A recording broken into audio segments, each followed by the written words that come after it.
KS Lakshmanarao peoples ఛానల్కు స్వాగతం. ఇటీవల రాజ్యసభ ఎన్నికలు అనేక రాష్ట్రాల్లో జరుగుతున్నాయి. మధ్యప్రదేశ్లో కూడా 3 స్థానాలకి రాజ్యసభ ఎన్నికలు జరిగాయి ఆల్రెడీ.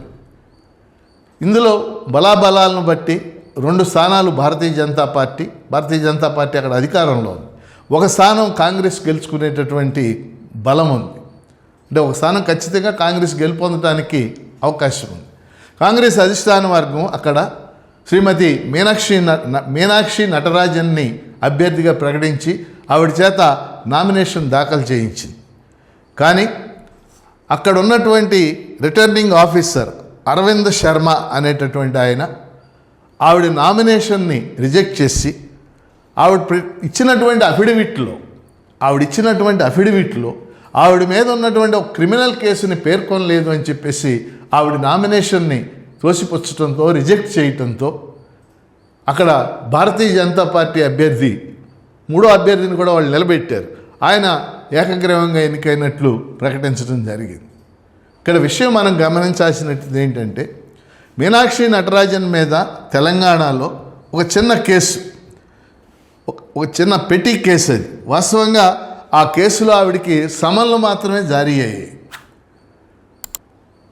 నిన్న సుప్రీంకోర్టులో ఈ కేసు మీద వాదోపవాదాలు జరిగినప్పుడు మీనాక్షి నటరాజన్ తరఫున ఉన్నటువంటి న్యాయవాది అభిషేక్ మను సింఘ్వి ఆయన వాదిస్తూ కనీసం 2 ఏళ్ల శిక్ష విధించడానికి అవకాశం ఉన్న కేసుల్నే అభ్యర్థులు తప్పనిసరిగా వెల్లడించాల్సిన అవసరం ఉంది. ఇది చాలా చిన్న కేసు, ఒక ప్రైవేట్ కేసు ఇది. ఆ ప్రైవేట్ కేసులో ఈవిడ్ని కూడా అతను ఈవిడి పేరు కూడా చేర్చాడు. చాలా చిన్న కేసు, కేవలం సమన్లు మాత్రమే జారీ అయినటువంటి కేసు. ఇది అన్యాయం అని చెప్పేసి ఆయన సుప్రీంకోర్టులో వాదించాడు. కానీ సుప్రీంకోర్టు కూడా ఆ వాదనని తోసిపుచ్చి ఎన్నికల మధ్యలో మేము ఇంటర్ఫియర్ కావని చెప్పేసి సుప్రీంకోర్టు కూడా చెప్పింది. ఈ మొత్తం ఏం తెలియజేస్తుంది? ఒక రాజనీతి అధ్యాపకుడుగా ప్రస్తుతం జరుగుతున్నటువంటి పరిణామాలు పరిశీలిస్తే నాకు అనిపిస్తుంది, ఈరోజు జాతీయ ఎన్నికల కమిషన్ కూడా అది ఒక రాజ్యాంగబద్ధమైనటువంటి సంస్థ, స్వతంత్రంగా వ్యవహరించవలసినటువంటి సంస్థ. భారత రాజ్యాంగం ఆర్టికల్ 324 ప్రకారం ఆ సంస్థను క్రియేట్ చేసింది. అది స్వతంత్రంగా లోక్సభ ఎన్నికలు కానీ, రాజ్యసభ ఎన్నికలు కానీ, రాష్ట్రపతి ఎన్నికలు కానీ, శాసనసభ ఎన్నికలు కానీ, శాసనమండలి ఎన్నికలు కానీ, అలాగే ఓటర్ల జాబితాలు తయారీ కానీ ఇవన్నీ కూడా చేయాలి. కానీ ఆచరణలో చూసినప్పుడు గత కొన్ని సంవత్సరాలుగా 3-4 సంవత్సరాలుగా ఎన్నికల కమిషన్ పూర్తిగా కేంద్రంకి లోబడి పనిచేస్తుందేమో అనిపిస్తుంది. కారణం ఏంటంటే, ఇప్పుడు సర్ గురించి మనం చూసాం. సర్ ఇప్పటికే 2 రాష్ట్రాల్లో అక్కడ ఉండేటటువంటి పార్టీలను దెబ్బతీసింది. బీహార్లో కావచ్చు, బెంగాల్లో కావచ్చు. ఇప్పుడు ఇతర రాష్ట్రాల్లో కూడా సర్ జరుగుతుంది, స్పెషల్ ఇంటెన్సివ్ రివిజన్. అలా ఇంకా అనేక విషయాల్లో ఇక్కడ కూడా ఎలక్షన్ కమిషన్ ఏకపక్షంగా వ్యవహరించింది.